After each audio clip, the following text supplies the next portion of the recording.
안녕하세요. 자, 이번 시간 제8장, 그 다음 9장, 그리고 10장까지 보겠습니다.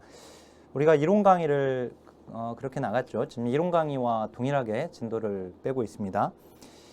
이제 자료 수집에서 1번 보면 자료 수집에 관한 설명으로 옳지 않은 것은 질문지법은 문서화된 질문지를 사용합니다. 그죠? 문서화된 질문지. 자, 그 다음에 이건 이제 설문지법이라고 하는 거고 질문지가 설문지니까. 자, 2번 면접법은 조사 대상자에게 질문 내용을 구두로 전달을 하죠. 자, 관찰법은 유형, 시기, 방법, 추론, 정도에 따라 조직적 관찰과 비조직적 관찰로 구분돼요. 아셨죠? 자, 이건 사실 이제 들러리 문장입니다. 사실은. 자, 비관여적 조사는 기존의 기록물이나 역사 자료 등을 분석한다. 이 비반응성 조사. 그래서 이 비반응성을 비관여적이라고 하는 거죠. 여기서 비관여적이라고 하는 것은 비반응성을 얘기해요. 반응성이 나타나지 않는 연구, 조사. 자, 기록물, 역사 자료를 분석하는 것은 이건 반응성이 나타나지 않는 거죠. 그래서 비관여적 또는 비반응성. 자, 내용 분석법은 신문책, 일기 등 직접 자료를 수집하고 분석하는 방법이 아니라 간접적으로 수집하는 간접 자료 수집 방법입니다. 내용 분석은.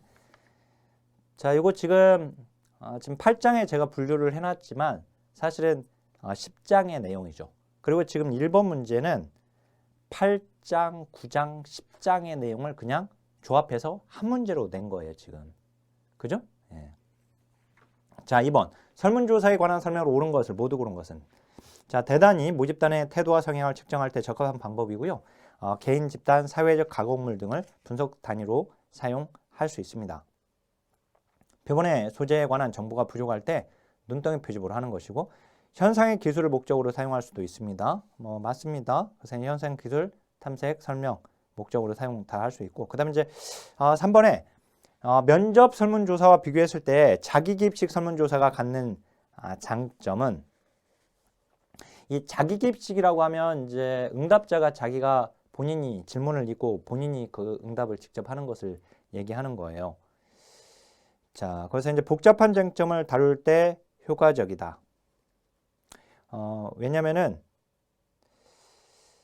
자, 이제 장점이라고 했죠. 그러니까 지금 자기기입식 설문조사의 장점은 아니죠. 이거는 복잡한 쟁점을 다룰 때에는 오히려 설문조사가 면접 설문조사가 더 유리합니다. 자기기입식 설문조사는 이걸 거기다 자세하게 그걸 설명해 줄 수가 없기 때문에 효과적이지 못해요. 자, 그 다음에 설문의 응답률이 높다. 응답률이 높은 것도 면접에 해당되는, 면접이 더 장점이죠. 혼동을 일으키는 질문에 대해 추가 설명이 가능한 것도 면접이 더 유리한 것이고, 개인의 민감한 문제를 다루는 데 유리하다. 이게 자기기입식 설문조사죠. 그죠? 말 그대로 질문지법을 얘기하는 거예요. 질문지를 읽고 응답자가 직접 응답하게 되는, 이게 이제 익명성을 보장하게 되니까 민감한 문제를 다루는 데 유리한 거죠. 자, 일반적으로 시간이 덜 걸리지만 비용 면에서 별 차이가 없다. 시간과 비용 면에서 면접 설문조사보다 적게 드는 겁니다. 자, 4번. 서베이 조사의 적절한 주제가 아닌 것은, 서베이는 모집단에서 표본을 추출해가지고 설문지나 조사표를 가지고 조사를 하는 방법입니다.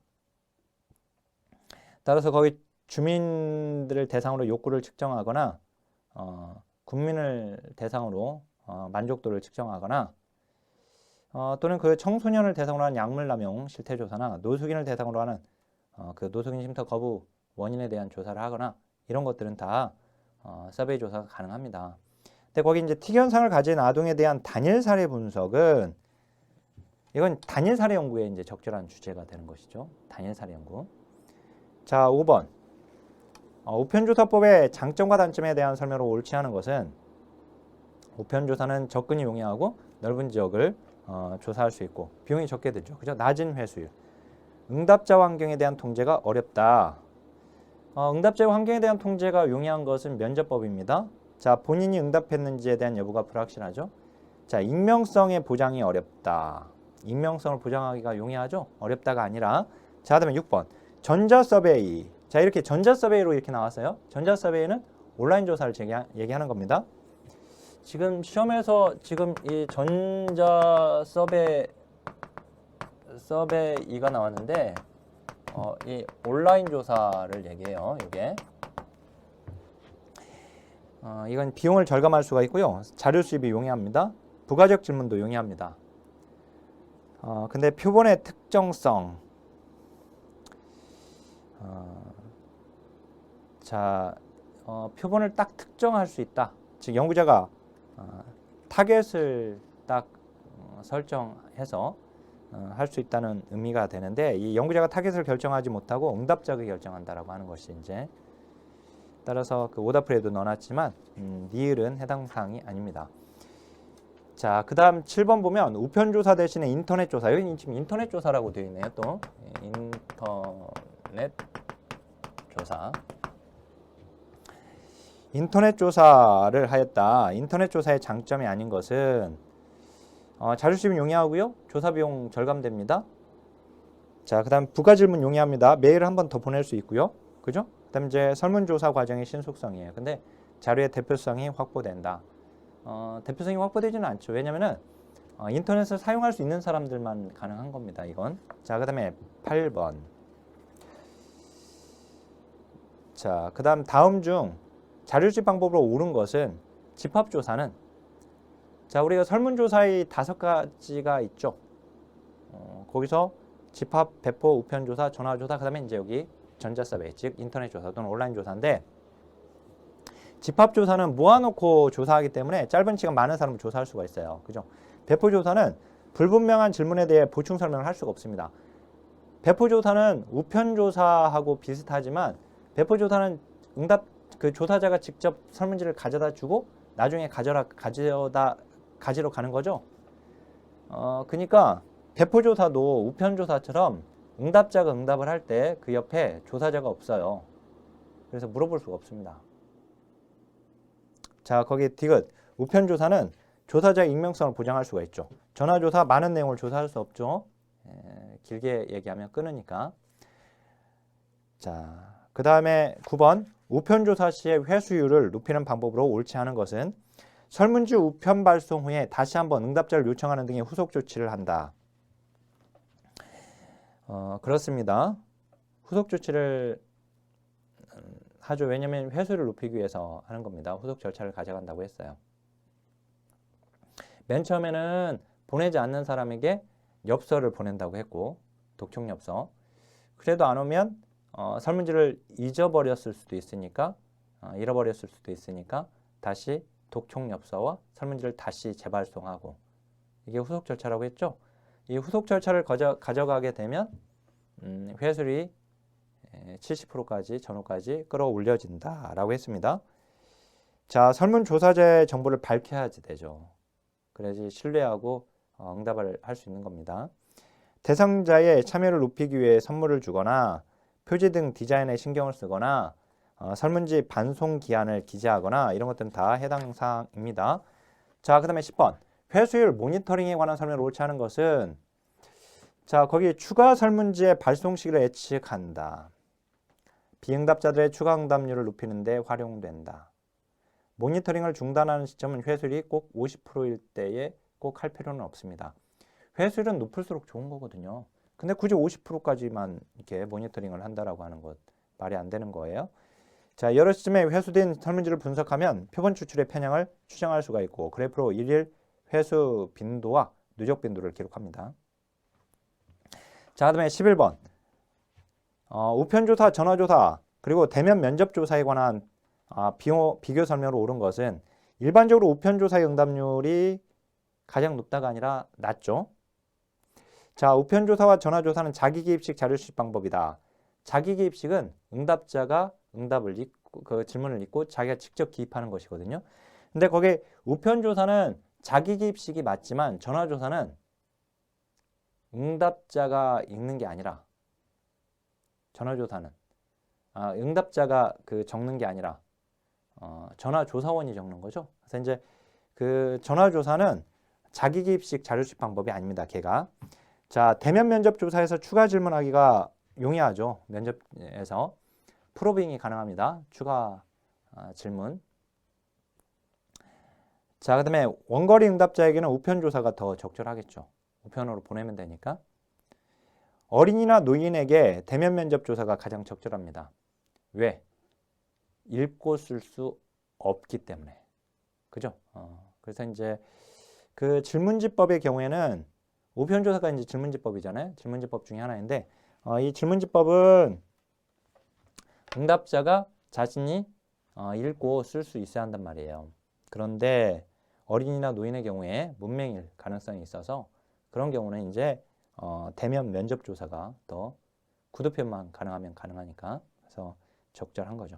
자, 그 다음에 12번 서베이 조사에 관한 설명을 옳지 않은 것은 면접 조사는 우편 조사에 비해서 비언어적 행위의 관찰이 가능하죠. 면접은 비언어적 행위도 관찰이 가능해. 자, 일반적으로 전화 조사는 면접 조사에 비해서 면접 시간이 길다. 길지 않죠. 전화 조사는 길게 할 수 없습니다. 짧게 해야 돼요. 자, 그 다음에 질문의 순서는 응답률에 영향을 줄 수 있습니다. 그래서 우리가 설문지에서 질문을 배치할 때 고려해야 할 내용들이 있죠. 민감하거나 개방형 질문이나 뭐 이런 것들은 뒤에서 물어보는 것이 좋다. 그리고 매몰 비용을 고려해서 맨 처음에는 간단하고 객관적인 걸 물어보게 되고,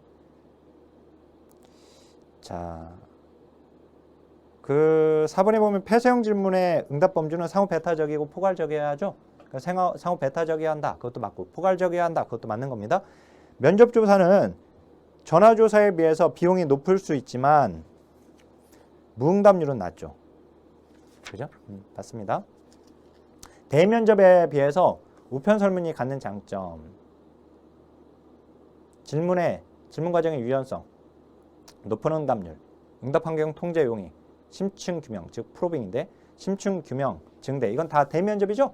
우편 설문은 동일 표집 조건 시 비용이 절감한다라고 하는 거. 자, 그다음에 14번. 다음 중 옳지 않은 것은 우편 설문 원래 표본으로 추출된 응답자가 응답하지 않을 수 있죠. 그죠? 다른 사람이 응답했을 수도 있어요. 자, 그다음 실험 설계. 개입을 제공하기 전에 종속 변수의 측정이 사실상 불가능하다가 아니라 종속 변수를 측정하죠. 실험 설계 사전 검사에서. 그죠? 사전 검사, 사후 검사 둘 다 종속 변수를 측정한 것이고요. 개입 전에 측정하는 것을 사전 검사라고 합니다. 그래서 개입을 제공하기 전에 종속 변수의 측정을 하죠. 가능하다입니다. 불가능하다가 아니라 관찰, 비언어적 자료 수집이 가능하죠. 관찰하면서 하니까 말 그대로.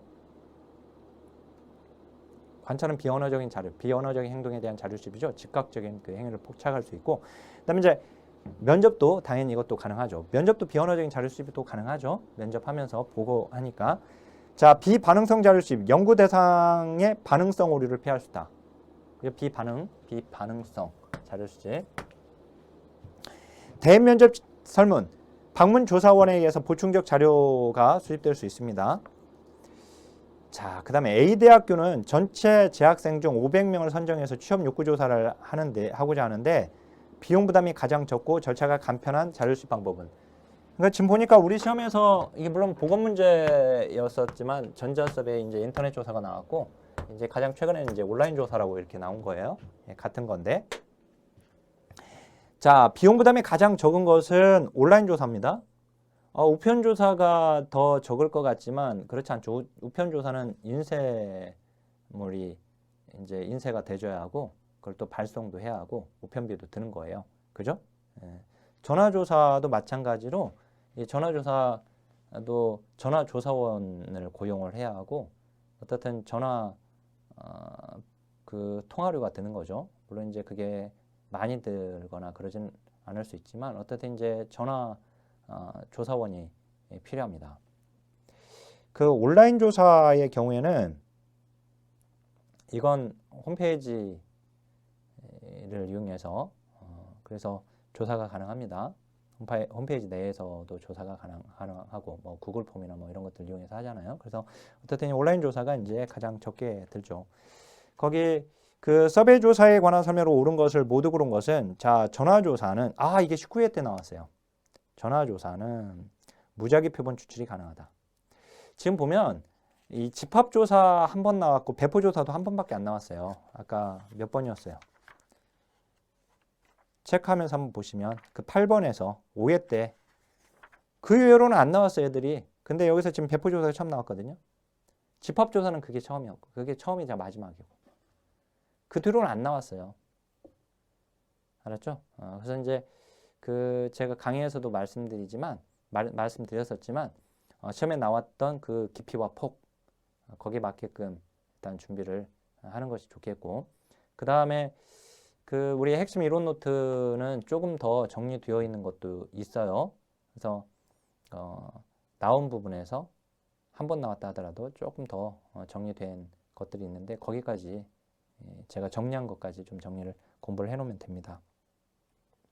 거기 16번 보면 전화조사는 무작위 표본 추출이 가능하죠. 왜?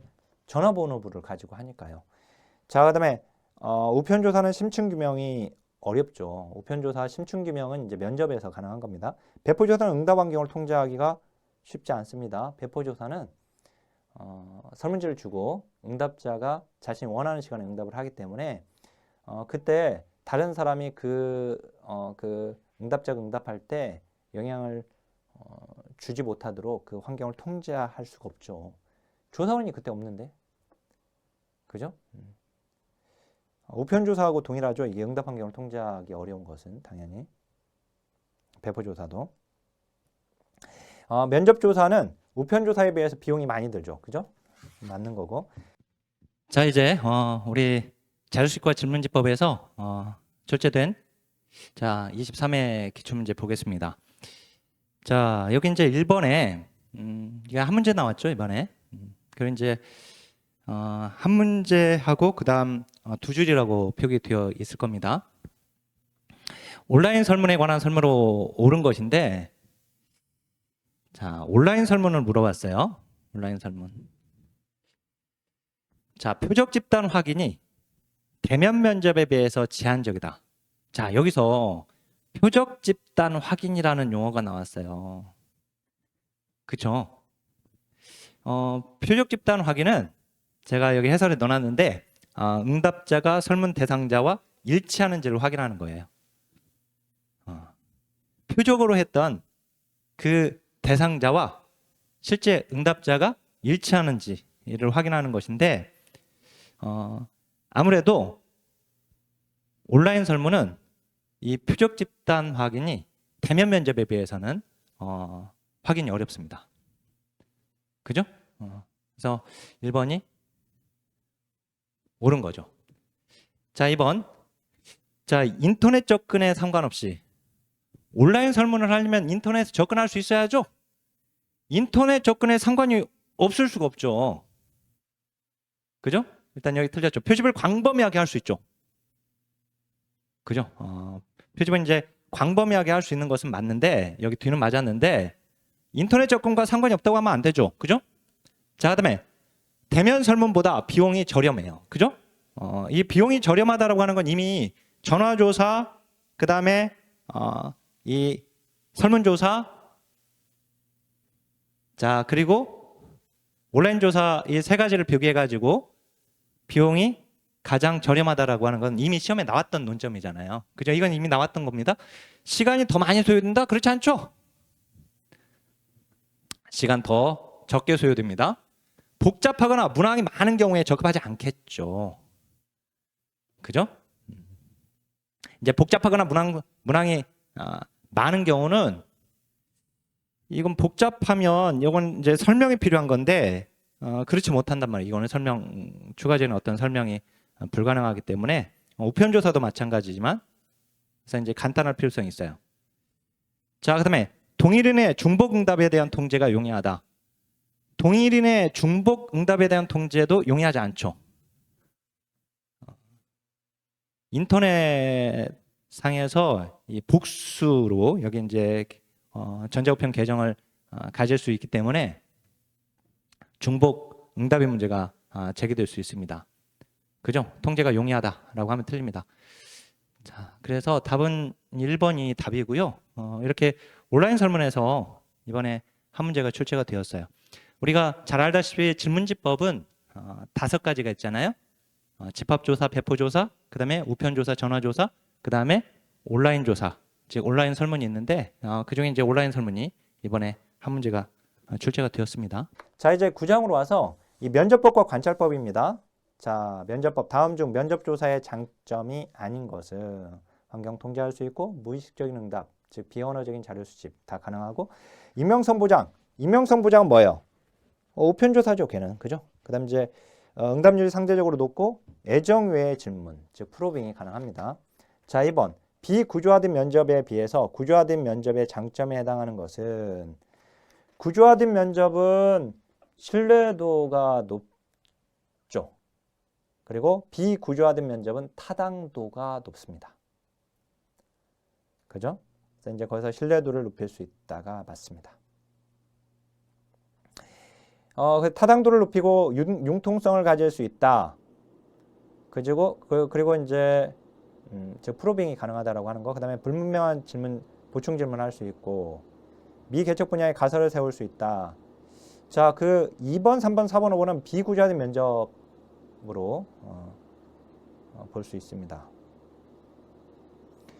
자, 그 다음 비구조화된 면접에 해당되는 거죠. 그 다음 비구조화된 면접, 다시 한번 미개척 분야의 연구에 적합하고 부호화가 어려워요. 대신에 심층적 질문 가능하죠. 근데 면접자의 편의가 줄어드는 게 아니라 늘어납니다. 왜냐하면 면접자의 면접 능력에 따라서 자료 수집이 차이가 발생되는 거예요. 면접을 잘하면 자료가 잘 수집되겠죠. 근데 면접자가 면접을 못하면 이제 그 자료 수집이 잘 안 될 테니까. 자, 4번 자료 수집 방법으로 면접법에 관한 설명을 옳지 않은 것은 표준화된 면접은 비표준화된 면접보다 타당도가 높다가 아니라 신뢰도가 높은 겁니다. 비표준화된 면접이 타당도가 높은 거죠. 왜? 프로빙이 가능하니까. 자, 면접법은 질문지법보다 응답 범주의 표준화가 어렵다. 그죠? 면접법은 질문지법보다 제3자 영향을 배제할 수 있습니다. 표준화 면접은 개방형, 폐쇄형 질문 모두 사용할 수 있는 것이고, 자, 면접법은 면접 목적에 따라 진단적 면접과 조사 면접으로 구분된다.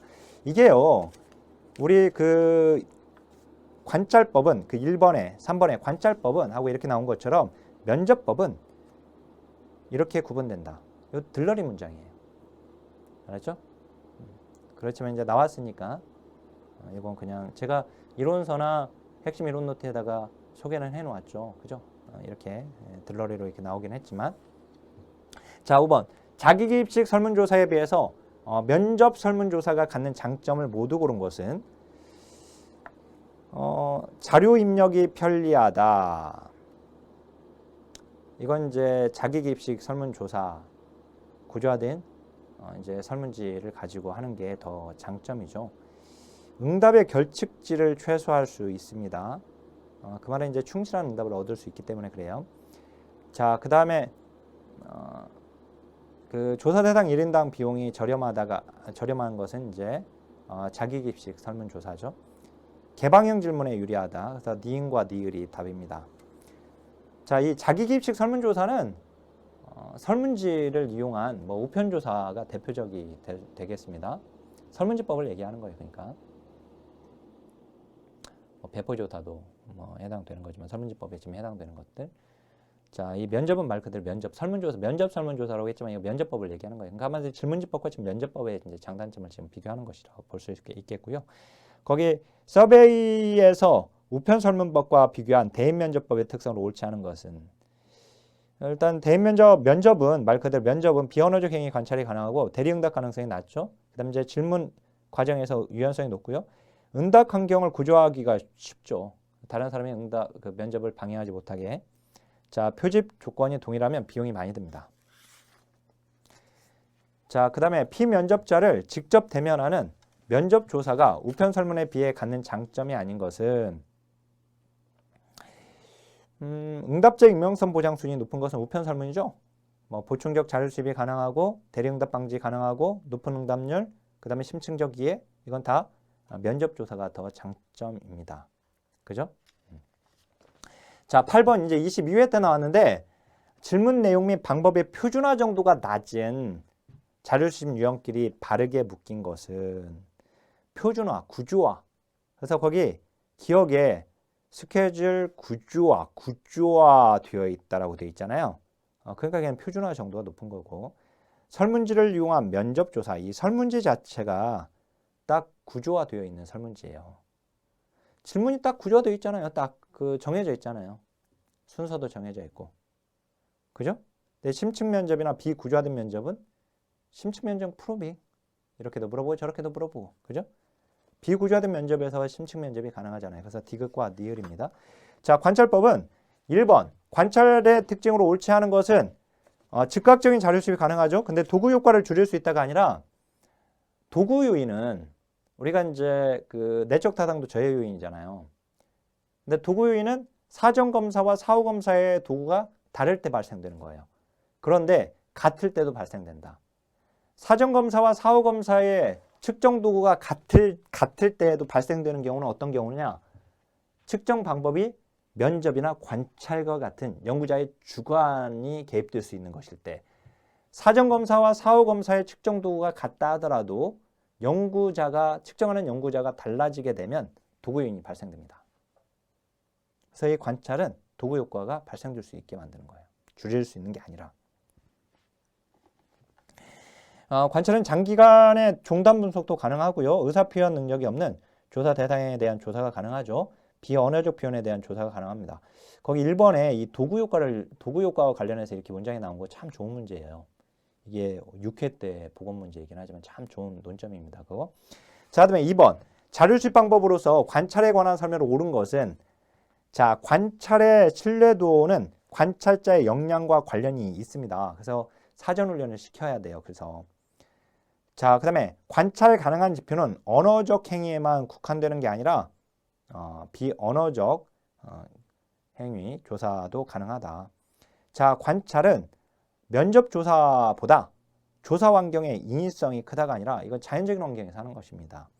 관찰은 자연적 환경에서 외생 변수 통제가 용이하다.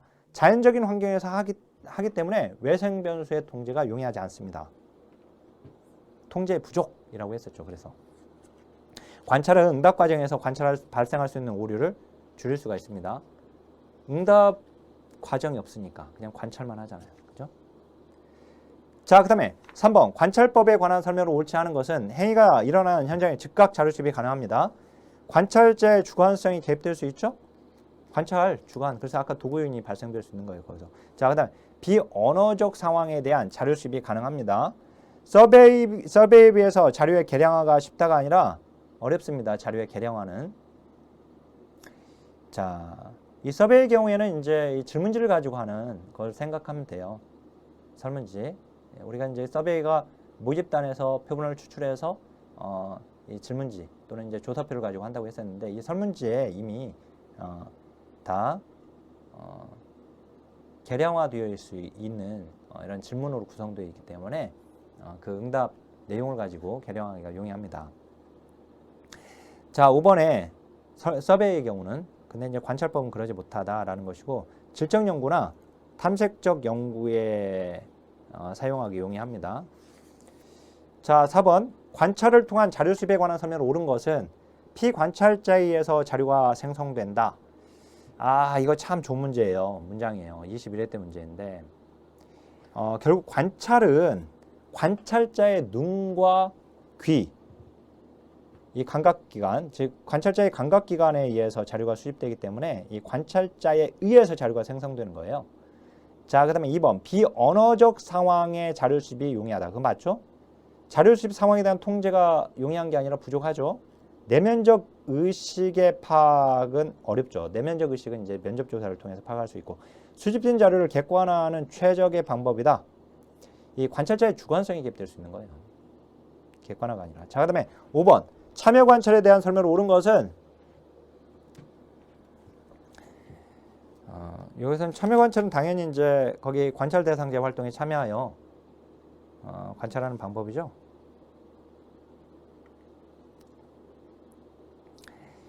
자, 그 다음에 이게 이제 참여 관찰이 나왔다라고 하는 거, 이렇게 복원된 문제이긴 하지만 이게 나온 적이 있다라고 하는 것 때문에 제가 여전히 넣어놓고 있고요, 그거를. 그리고 이제 이 관찰과 관련해서는 완전 참여자, 이제 우리 완전 관찰자, 뭐 이렇게 참여 관찰자 뭐 해가지고 나온 게 있어요. 그래서 이거는 질적 연구에서 좀 지금 최근의 유형으로 공부를 해놓는 것이 바람직할 것 같고요. 그 6번에 보면 이제 관찰 조사의 타당도를 높이는 방법이 아닌 것은 기록을 정기적으로 점검받도록 하고 관찰자를 충분히 훈련하고 사실과 해석을 구분하여 기록하도록 하고 유사한 내용은 동일한 용어로 처리하도록 하고 관찰자를 여러 명으로 하는 것이 그 편견을 끄집어내는 데 용이하죠. 자, 제 9장에 우리 면접법 관찰법 문제 풀어보겠습니다. 자, 23회 시험에서 제가 우리 자료식과 질문지법에서 온라인 설문 문제 나왔을 때 거기서 이제 두 줄이 다른 곳에 나왔다고 했는데 바로 요거죠. 이제 우편조사와 전화 면접이 지금 여기에서 나왔네요. 이 문제에서. 우선 이제 우편조사법은 대면 면접법에 비해서 조사자의 편견을 배제하기 힘들다가 아니라 배제할 수 있죠. 이 조사자의 편견이라고 하는 것은 조사자가 응답자를 만났을 때 발생되는 거예요. 대면 관계가 이루어질 때. 근데 우편조사는 만나지 않잖아요. 그죠? 그러니까 조사자의 편견을 배제할 수 있습니다. 자, 전화 면접은 대면 면접법에 비해서 익명성 보장이 어렵다. 전화 면접은 우리 전화 조사를 얘기하는 건데 전화 조사는 준 대면적 관계잖아요. 그죠? 얼굴 마주보고 하는 게 아니에요. 근데 대면 면접은 얼굴 마주보고 하는 면접이잖아요. 그러니까 익명성 보장이 어렵죠. 대면 면접이 익명성 보장이 어려운 거죠. 전화 면접이 익명성 보장이 어려운 게 아니라. 그죠? 자, 일단 이제 이 2번하고 3번은 우리 질문지법의 내용인 거예요, 결국은. 자, 그러면 이제 관찰법, 면접법과 관찰법인데 이 관찰법은 참여자가 면접에 비협조적인 경우에도 활용 가능하죠. 그죠? 그러니까 우리가 질문지법은 응답자가 읽고 쓸 줄 알아야 한다고 그랬어요. 응답자가 읽고 쓸 줄 모르면 질문지법을 사용할 수 없다. 그죠? 글을 몰라. 글을 모르면 문맹이야. 그러면 질문지법을 사용할 수 없죠? 그럴 땐 어떻게 해야 돼요? 면접법으로 가는 거죠? 면접법으로 가는데 면접법은 글을 몰라도 응답자가 말을 할 수 있으면 되죠? 구두 표현이 가능하면 가능하단 말이에요. 근데 구두 표현도 불가능하다. 그러면 이제 관찰법으로 가는 거예요. 또는 면접을 막 거부한다. 그래서 면접에 비협조적이다. 그럴 때 관찰법이 가능한 거예요. 그래서 1번이 맞습니다. 그죠? 1번이 맞아요. 자, 대면 면접법은 복잡한 질문의 사용을 배제하지 않아도 되죠. 대면 면접은 추가 설명이 가능하니까 그래요. 그래서 온라인 설문에서 나왔던 이 복잡한 질문, 거기서는 이게 불가능해요. 이게 거기에 포함시키면 안 돼. 간단해야 하는데 우편조사도 마찬가지였죠. 복잡한 질문을 할 수 없었어요. 근데 대면 면접은 그게 가능해요. 그다음 이제 대면 면접법 중 단구조화된 면접 이렇게 나왔어요. 근데 질문의 순서, 문항 등 명확하게 제시하는 거 뭐였죠? 질문 내용, 질문 그리고 질문의 순서, 심지어는 질문할 때 어조까지 모두 동일하게 하는 거 기억나요? 그래서 제가 면접자는 앵무새처럼 읊어주기만 하면 된다라고 했었어요. 그죠? 그게 뭐였죠? 구조화된 면접이었죠. 반구조화된 면접이 아니라. 그죠? 이 구조화된 면접을 표준화된 면접이라고도 하죠. 표준화 면접이라고도 합니다. 이건 표준화 면접을 지금 말하는 거죠? 반구조화된 면접을 얘기하는 게 아니라. 그죠? 그래서 이제 답은 1번인 걸 알 수가 있습니다. 자, 우리 이번에는 지금 질문지법에서 지금 한 문제, 온라인 설문지 문제가 나온 것이고, 그다음 이제 면접법, 관찰법 그리고 질문지법을 가지고 또 한 문제를 이렇게 구성해서 출제를 했습니다. 자, 10장으로 오겠습니다. 10장에 비반응성 자료 수집과 내용 분석인데요. 이번에 22회 때 문제가 내용 분석이 출제가 되어졌죠. 이번에 내용 분석은 잘 나오는 것이었는데요. 그 538쪽에 보면은 11번에 19회 때 나오고 그 다음에 21회 때가 지금 안 나온 거예요. 지금. 그리고 22회 때 지금 나온 겁니다. 그죠? 이렇게 한 문제로 이렇게 출제가 되거든요. 보통 내용 분석이. 이제 또 다시 나오기 시작했으니까 다시 또 내용 분석이 나올 수 있습니다. 2순위 정도 해당돼요. 1순위에 가까운 2순위. 그렇죠. 내용 분석은. 그래서 먼저 비반응성 자료 수집에서 비반응성 혹은 비관여적 연구조사. 아까 이제 비반응성이 비관여적이라는 말과 동일하다라고 했었어요. 관찰 현상에 대한 연구자의 영향력을 줄이는 거죠. 자, 드러난 내용, 숨어있는 내용 모두를 이해합니다. 현재적인 내용과 잠재적인 내용 모두를 파악한다. 연구자가 타당도와 신뢰도 간의 선택에 대한 딜레마로 고민할 수 있다. 그죠? 예, 우리 2차 자료 분석을 생각하면 돼요. 2차 자료 분석에서 일단 타당도의 문제는 다른 사람이 다른 연구 목적으로 수집된 자료이기 때문에 그 수집된 자료가 내 연구 목적에 딱 정확하게 들어맞지 않을 수 있어요. 타당도의 문제가 있죠. 그리고 다른 사람이 수집한 자료이기 때문에 그게 신뢰할 만한 자료인지 아닌지 파악하기 어려워요. 그래서 거기 이제 신뢰도의 문제도 있게 되는 거예요. 자, 자료 수집을 위해 다원 측정, 삼각 측정을 얘기하죠. 삼각 측량 원칙을 활용하는 건 맞고 명목 수준의 측정에 국한된다. 틀렸죠? 명목 수준에 국한되는 것은 아닙니다. 자, 이번에 보면 청소년 쉼터에서 청소년의 성적 호기심을 알아보기 위해서 소장된 도서의 상태, 즉 마모된 정도를 보는 거예요. 이게 마모 측정입니다. 물리적 흔적 관찰에서 지금 마모 측정이 이렇게 문제가 나왔잖아요. 그죠? 이제 마모 측정과 이제 퇴적 측정으로 이렇게 구분해 볼 수 있는데 마모 측정이 이렇게 나왔어요. 자, 3번 보면 2차 자료 분석입니다. 이제 2차 자료, 4번도 2차 자료, 그죠? 5번은 이제 여러 가지가 지금 섞여져 있고, 그 다음 이제 6번이 이제 2차 자료. 이렇게 지금 2차 자료가 또 이렇게 나오고 있는데, 2차 자료 분석 옳은 것은 비관여적, 즉 비반응성 자료 수집이죠? 그래서 1번이 맞죠. 원자료 수집 과정은 필요하지 않습니다. 이미 끝난 연구예요. 다른 사람이 다른 연구 목적을 통해서 수집된 자료이기 때문에 로데이터 수집 과정은 필요하지 않고, 인간을 대상으로 하는 연구에 적합합니다. 인간을 대상으로 하는 연구에도 쓰여요. 그 다음에 원자료에서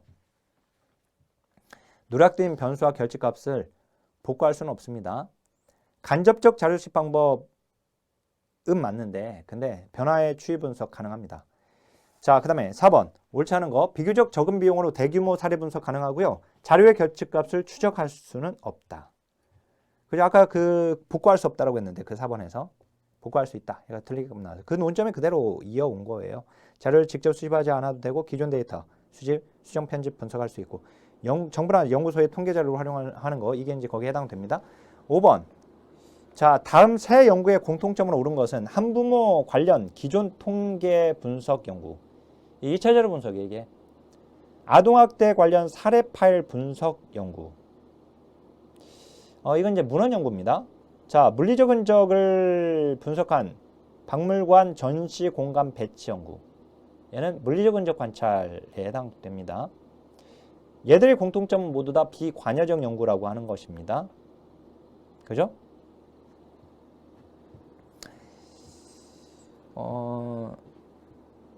자, 여기서 이제 한 가지 중요한 것이 거기 생태학적 오류에 취약하다가 나와요. 이 생태학적 오류에 취약한 것은 2차 자료 분석이에요. 그래서 거기 한부모 관련 기존 통계의 분석 연구는 생태학적 오류에 취약합니다. 왜 그러냐면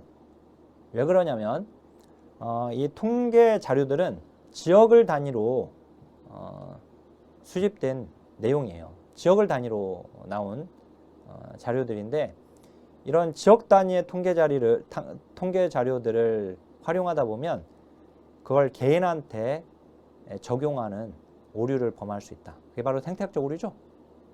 그죠? 자, 그다음에 6번. 2차 재료 분석에 관한 설명을 옳은 것을 모두 고른 것은 비관여적 방법이다. 맞죠? 자, 연구자의 영향력. 이게 이제 반응성인데 이거 비반응성이니까 영향력이 크다라고 하면 안 되죠. 자, 통계적 기법으로는 결집값을 대체할 수는 있다. 이걸 조심해야 할 것은 아까 결집값을 복구할 수는 없다. 또는 추적할 수는 없다. 그죠? 그렇지만 통계 기법으로 대체할 수는 있다. 자, 신뢰도 타당도의 문제 발생한다고 그랬죠. 자, 이제 내용 분석으로 가보면 자, 내용 분석 그간에 나왔던 거 싹 정리되어 있는 거예요, 지금 이 문제가. 그래서 이걸 문제를 풀고 그 다음에 우리 그 통합이론 노트에 아니 핵심 이론 노트에 정리되어 있는 내용을 잘 공부를 해놓으면 여기서 문제가 나오면 맞출 수 있는 겁니다. 자, 1번 내용 분석에 대한 설명을 옳은 것은 질적인 내용을 양적 자료로 전환하는 거죠. 해석하기에 기반하는 건 질적 연구의 특징이고 맥락에 대한 이해도 자, 객관적, 체계적 분석 방법입니다. 자, 그리고 이제 내용 분석은 질적, 양적 연구 모두 가능합니다. 자, 거기 2000년부터 2010년까지의 주요 일간지 기사 분석 이렇게 기사를 기록물을 지금 분석하는 것은 이건 지금 내용 분석을 얘기하는 것이고 내용 분석에 대한 방법을 옳지 않은 것입니다. 조사 반응성을 포함하지 않는다. 그죠? 다양한 기록 자료 그 다음에 직접 조사가 어려울 때 사용 가능합니다. 간접 조사라고 했었는데 그 다음에 이제 코딩 작업을 포함합니다. 오류가 있을 때 재시행할 수 있어요. 그죠? 안전도가 높다라고 했는데 그래서 그 다음에 내용 분석의 장점이 아닌 것은 정보 제공자의 반응성이 높다! 틀렸죠? 비반응성 연구니까. 높은 게 아니죠? 비용 시간 절감, 장기간의 종단 연구 가능, 재조사 가능, 그리고 역사 연구 등 소급 조사 가능. 그죠? 아까 지금 그 2번에 8회 때 재조사 시행할 수 없다라고 했는데 이번 재조사 가능하다라고 맞는 문장으로 나와졌고요. 9회 때.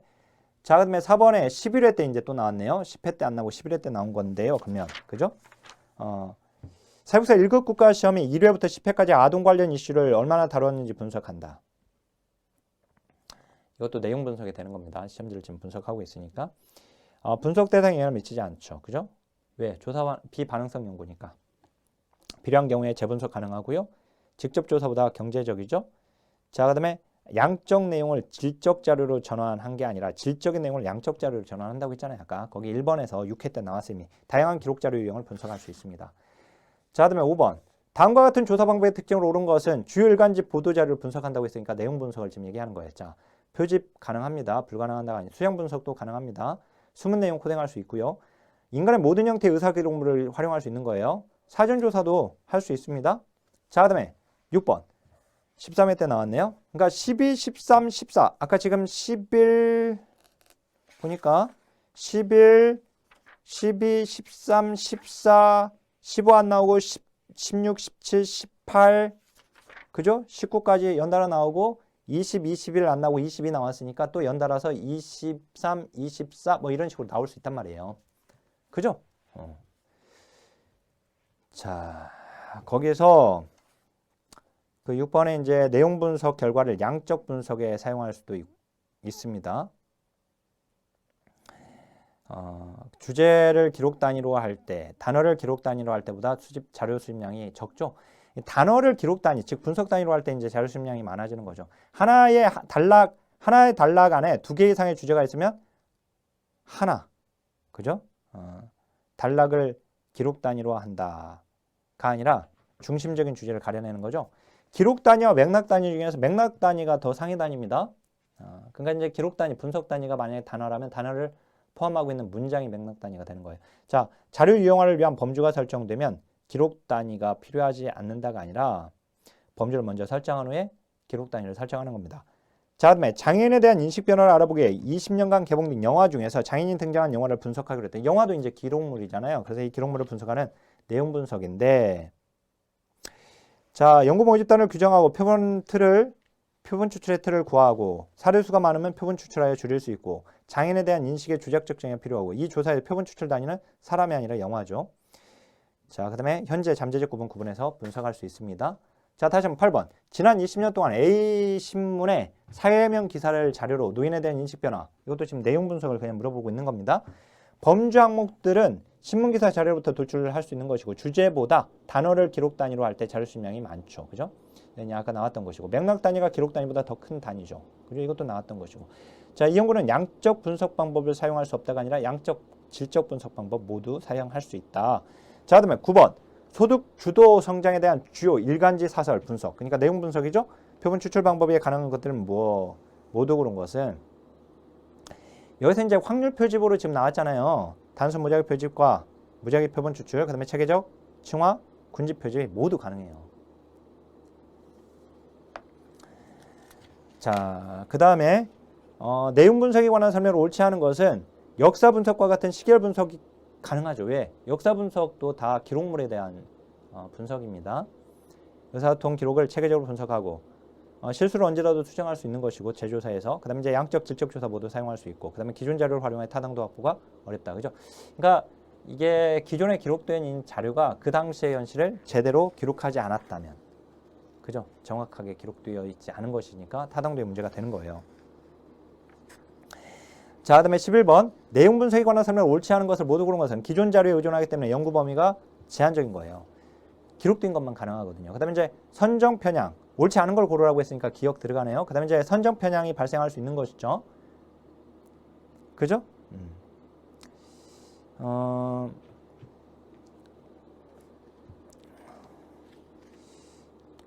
제가 그 보충 설명에 좀 이건 자세하게 적어놨는데요.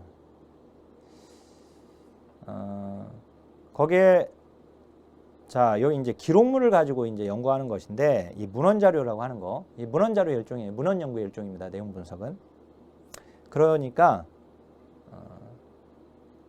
글을 아는 사람들이 글을 아는 계급들이 더 많은 기록물을 남겼겠죠.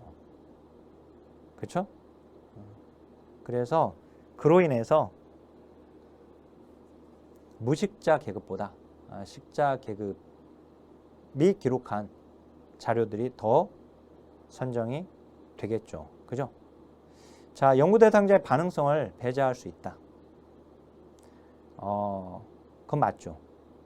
그죠? 근데 이제 그 니은, 니을은 맞는 거예요. 특히 그 니은 잘 알고 계세요. 그 니을의 기존 자료를 활용하는 질적 조사이기 때문에 가설 검증 필요하지 않다. 틀렸죠? 예. 양적, 질적 모두 사용하고 가설 검증합니다. 그다음 이제 12번 보면 내용 분석 이번에 나온 거예요. 이번에. 자, 반응적 연구 방법이다. 끝. 너무 쉽잖아요. 비반응성 자료 수집인데. 그죠? 서베이 조사에서 사용하는 표본 추출 방법도 사용할 수 있고 연구 과정에서 실수를 하더라도 재조사 가능하고 숨은 내용 분석 가능하고 양적, 질적 모두 적용 가능하다. 그죠? 이미 이전에 나왔던 논점들이잖아. 다. 올해 거 22회 거 문제는 너무 쉬웠죠. 그죠? 예, 그래서 이제 이전 문제를 잘 습득을 해놓으면 그 다음에 나오는 문제들이 쉽게 문제가 풀립니다. 이렇게. 자, 제 10장 비반응성 자료식과 내용 분석 문제를 풀어보겠습니다.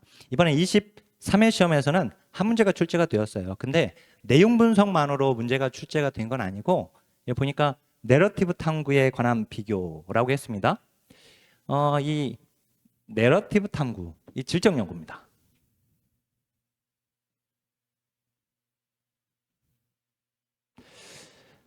자, 그러면 우리 이제 정기 생애사가 바로 이제 내러티브 탐구에 해당이 되는데요. 내용 분석은 참고로 지금 우리 질적 연구 지금 공부하지 않았으면 이제 나중에 질적 연구 뒤쪽에서 보게 되거든요. 그래서 거기서 이제 이론 공부하고 나면 좀 더 이 문제가 좀 다가올 거예요. 지금 우리가 이제 내용 분석만 지금 강의 듣고 내용 분석 문제만 푼 상황에서는 이거 내러티브는 또 뭐냐 이렇게 생각할 수 있는데 이거 질적 연구의 하나의 방법이다. 아셨죠? 자, 내용 분석은 2차적 자료를 분석해요. 자, 내용 분석. 자, 내러티브 탐구는 1차적 자료를 분석한다. 자, 우리가 이제 자료가 1차 자료와 2차 자료 나뉘었었죠.